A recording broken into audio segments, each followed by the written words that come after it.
Somebody's not impressed. I'm home late. He's staring at me with daggers in his eyes. Hello, Tomcats. I know, I'm late. Tomcats, do you forgive me? I'm home late. Do you forgive your human? Do you? Tomcats, we got a very special package today. Are we gonna see what it is? Are you gonna sniff it out to make sure it's safe, Tomcats? It's right beside your scratching board. Tomcats, what's inside the box? Do you know what's inside the box?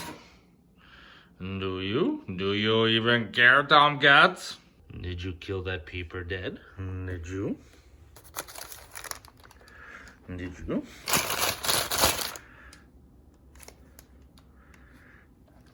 You're so funny sometimes. So my Christmas present to myself this year is I got the MaxiSys MS 906 BT Advanced Diagnostic Scanner. Look at this, shut her down. Shut her down. This is a pretty fancy scanner right here. So what are you doing? I am trying to update the system and you are thinking that you own the place. Is this what you do?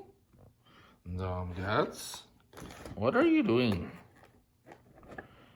You cannot touch that. Tomcats! Couple hours in and we're still updating. 70070. Is that bingo? Bingo on wind speaker radio. Oh, let the window defrost. Play with the scanner. Let's go into diagnostics. Let's go USA. VIN auto detect. Scanning the VIN. Ford USA. Show once. Accept. I'm going to put F150 for my test type. Let's do a diagnostic report. Let's just do an auto read. Yeah, it's supposed to test all the features and give you a report or something. I'm gonna find out. So tell me F150, 3 valve, 5.4. System data loading. I'm just doing a pre-scan. It's telling me I got some faults in the PCM. Oh, 4x4 says it's got some faults too. It's telling me transmission transfer case contact plate general circuit failure. Looks like it's reading a few codes there, but nothing triggered in the dash. It's kind of cool. It's got all these tests you can do. Alright, I'm done screwing around. I need to get some fuel. Tomorrow is New Year's Eve and the carbon tax kicks in. I guess I am full. I don't need fuel. Oh well. So that's the last of my pieces. That's the exhaust kit to build the downpipe from the motor. I also got a factory performance exhaust for the Jeep TJ. They'll fit in the hangers. I'm just gonna plumb into it. So get down to work now. Well, today's the day that go on the mission to go look at that van. It's got quite a few miles more than I would like, but I just want to see it and see if it's worthwhile. Maybe getting them to build me one or something. But we got a couple hour drive ahead of me here. It's already starting to get windy. There's supposed to be like 100km/h winds down south where I'm heading. Feels good to get the car out for a burn, get the temperature up 202 degrees. Short trips to work in a diesel are just never ever good. Like I drive about 15 kilometers to work, and then I take the freeway home, which is like 20 kilometers. But in the wintertime, it never quite gets up to temperature, so I haven't gone on any trips in a long time. So this short journey of a few hundred kilometers there and back will be pretty good to hopefully do a pretty good DPF burn.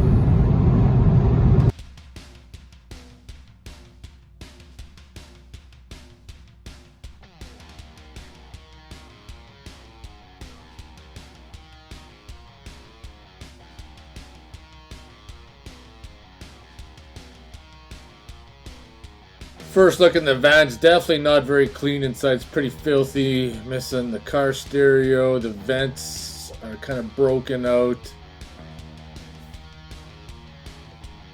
Looks like somebody hit something in the front, got a big huge dent in the bumper. Here's the back of the van. Looks like there's a big dent in the rear bumper, and also looks like the rear window has been replaced. This caught my eye. Look at the rear axle. The rear axle doesn't look like it's 100% centered in the wheel well. I mean, it looked cool, but there were so many small little things wrong with it that I couldn't be bothered even thinking about purchasing it. Wiggle that shaft again.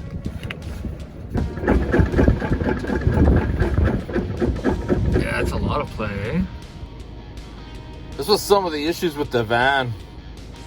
It had a whole bunch of faults. PCM, 1 fault. ABS, 8 faults. Well, the ABS isn't even connected because they swapped out the axles, so. But the big one is PCM, electronic control module communication error. ABS, let's skip all that. Then we lost communication with ECM right there again. And we got a cylinder head temperature sensor out of read codes range. Immobilizer ECM electronic control module error. Lost communication with ECM. So that kind of really concerned me.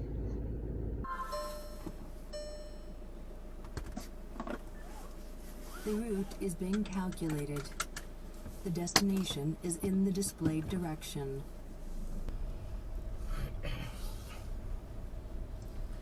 Well, just leaving. The van was cool. It, you guys could tell by the video that it needs a lot more work than what I'm willing to put in at the current moment. Looks like it's pretty beat to fuck. Looks like it's got some missing going on in the cylinders. Turn left at the end of the road. Turn left now. I'll have to go over the scanner and see exactly the data that I pulled off of it. Probably one of the most concerning things with the van is that driving it, it wouldn't shift out at first unless I took my foot off the gas. Like could redline it out and then it would shift. And when it did shift from like second to third, whatever, shift at 3,500 RPMs. The steering wheel was not even straight. So if you're driving down the road straight, the steering wheel was at 90 degrees off of center. They had a piece of metal screwed over the interior light switch inside the door jamb. And I just got to think, I'm seeing all these things. What is there that I'm not seeing that I would find afterwards if someone would have purchased it? Just got home from my trip. I'm just playing with the scanner on the Volkswagen. It's telling me the ash load of the diesel particulate filter is 129 ml and still far below the maximum load of 175. And approximately 46,000 K would be necessary to replace the particulate filter. Interesting. Alright, it's motherfucking beer time. I like this beer. Was thinking about having a fire tonight. Don't spill out. It bounced around in my car as I ran some errands. So, I was pretty excited to see that 4x4 van. It was cool. They don't come for sale too often around here, so I'm not going to lie. I was trying to justify to myself a reason to buy it, even though there's all these things wrong with it. But after I took it for a test spin, I had to like step away, and you know what? I just can't buy for the sake that of the rarity of it. It would probably cost you $15,000 or more to bring it back up to par. And when I look back at it now, when I was shooting the video and thinking about it, now that I've seen all these things on the surface, what's underlying that I haven't seen? Where do I want to go? What do I want to build? I'm so torn on the whole overland trailer thing. I want to build one. I don't know what to build. I'm kind of torn on a hard body build, but at the same time, I need something that I can put all my gold prospecting gear in. And that's where building a trailer with a rooftop tent. But then when you price out the price of rooftop tents, those are absolutely stupid in pricing. You know, justifying $2,500, $3,000 for a rooftop tent, you could easily probably build a hard shell for that price. Maybe with storage in the front. I don't know where I'm going to go. I need to focus on finishing the Jeep first. I still have my 4-season tent from a few years ago that I could do some camping in that. There's a lot of options out there, but excuse me. In the meantime, I'm still gonna look. If the right opportunity, the right job comes up, not job, but the right vehicle comes up, definitely gonna snag it. But it is what it is.